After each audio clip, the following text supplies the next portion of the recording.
الله الرحمن الرحيم. الحمد لله والصلاة والسلام على رسول الله وعلى آله وصحبه ومن والاه ما بعد.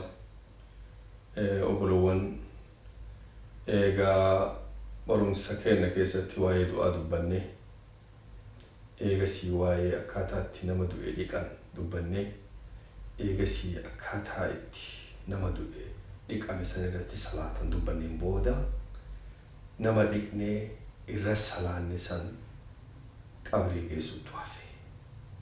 Qabriin ganda dhugaa san boolli isin gartan sun gandi namuu tigaluu jiraatu isa san.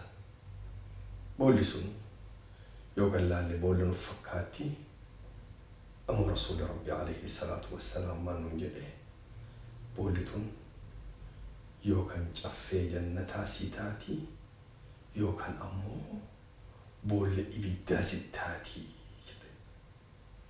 Hujii tante taate addunyaa gubbatti hojjettettu bakka tana yookiin caffee jannataa si godhee bareechise yookiin ammoo si harkaa hammeesse boolla ibiddaa sitti godha. Mee waliin haa barannu. Qabrii tana akkaataan itti qotan bifa lamaan.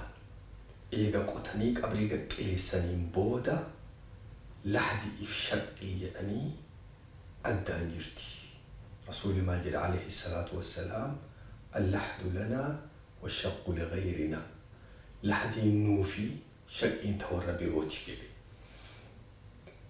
Lahdi jechuun gama qiblatti eega boolli qotamte gama qiblatti jalaga qotanii nama du'e kana achi keessa kaayu goda biraa achi jalaga baasanii nama du'e kana achi keessatti owwaaluu santu lahdii jedhamti. Shaqqiin ammoo qabrii qotamte tana wadhakkaa isii baqaqsanii haga tokko ammallee qotanii nama du'e achi keessa kaanii irratti gatiidhu. Lahdii santu irra gaarii san wajjin haa barannu. Qabriin waan namni hunduu yaadda'uu ni qabu. Namni hunduu qabrii dhaqee sheekni biyyaa beekamaa guddaan biyyaa bulchaan biyyaa hunduu bakka qabrii tana taa'anii qabrii tana dalaganii qabrii qotanii qabrii quba qabaatu nama barbaachisa. Waan nama xiqqaa tokko kaa horii hin qabne hiyyeessa kennanii hiyyeessi hojjetee qabrii qotee eegasii meeshaa qofaa geessanii miti. Rasuulli alayhi salaatu wassalaam yeroo qabriin qotattu ifii irraa qooda fudhatan. Asbaabnis aga mana xiqqeessi achi harkis gamana guddis jedhanii irraa qooda fudhatan Rasuulli alayhi salaatu wassalaam. Hundi keenya qabrirraa qooda haa fudhannu. Teenneetuma eeguu miti dhaqnee qoodarraa haa fudhannu.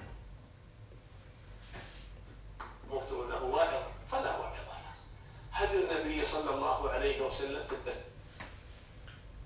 نمني دوتي مرسين ورسان قبل الرسول عليه الصلاة والسلام والنساء ورسان تكلين جرتو يودو إلى تنتي تنقرتي دعاء تقرتي سن ورسسي تقو باتي والنبيراتو كوكانا ورسا إن جرتي الرسول عليه الصلاة والسلام دوتي ورسان وحاتاتو دوتي برمسان وحاتاتو دوتي جرجيرا مجروتينا وحاتاتو ربي ويانو دوني رحمة نوبئي نو أرارمي جنة في كيس ربي مدنو هاقلشو سنو دونغين دور أمو قبريتين ربي جفي جنة نوهاقو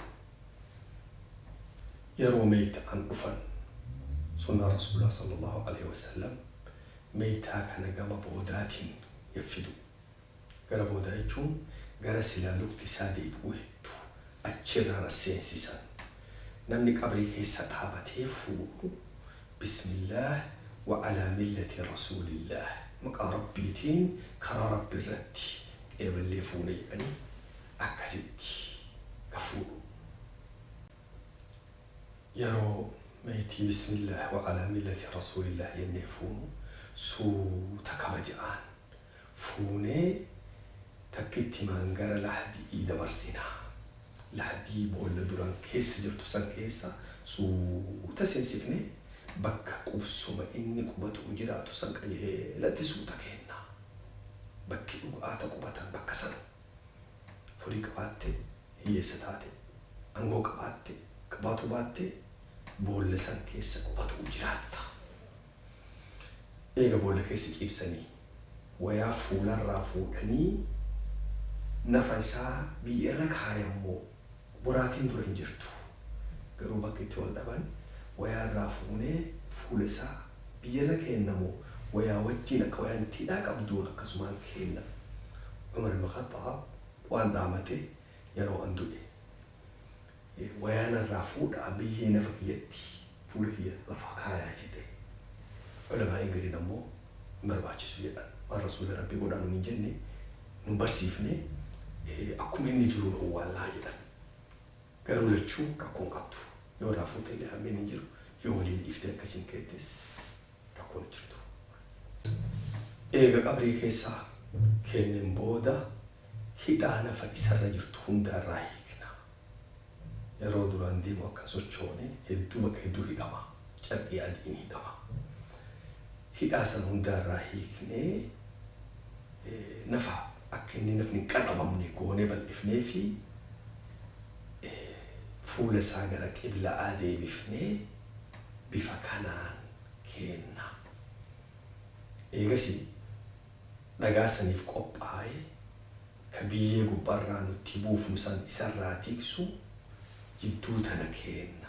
Eessatti godan maxxansinee akka biyyeen gubbaarraa gad dhufte nafa isaan dhoofne goonee mana xiqqaa tokko achi keessatti ijaarra. Egaa dhagaa guguddaa san kenneen booda dhoqqee jiituun bakka qaawuu hundaa cuqqaallee akka biyyeen ittiin jigne goonee qopheessine eega bifa saniin qophaa'een booda biyyee itti deebifna. Biyyee itti deebifnee ijaaruuf guddisuun barbaachisu. Biyyee itti deebifnee biyyeen sun akka gad dhaabattu goonee alaamaa tokko tokko akka isaan egar beekan waa kaayuu ni dandayan. Asxaan sun dhagaa ta'uu muka ta'uu waan biraa taatu waan egar yoo dhufte beektaa qabrii nama keetiif qabrii nama kaanii gargar beekuu ni dandeettu kaayuu ni dandeetta. Hagana jechuu qabriin owwaalamte karaa amantii islaamaatiin jedhamti. Rabbii guddaa kadhannee fi akka rabbiin isaa araaramu kan jiru qubsuma haarawaa kana qubsuma khayrii akka rabbiin godhuuf qabrii isallee akka caffee jannataa rabbiin godhuuf rabbii guddaa kadhannee hagana irratti nulleen gorsa guddaa irraa fudhannee nulleen fuulduraaf kanatti aanu eenyu beeknu tanaaf qophoofne hagana gorsa baay'ee nu ta'e barumsa baay'ees nu ta'e akka bifa kanaan owwaalannee tanaaf qophoofnu hundi keenya inshaallah nagaa rabbiitti rabbiin guddaan nu haa tiksu khaatima rabbiin nu haa qayyilchuu rabbiin nu haa araaramu qabrii keenya caffee jannataa rabbiin nu haa godhu jannata firdawsi rabbiin guddaan nu haa qananiisu haga jannata firdawsi keessatti biidhnii ta'aalaa wal geennu nagaa rabbiitti nu jiraadha. Assalaamu alaikum wa rahmatullahi wa barakaatuh.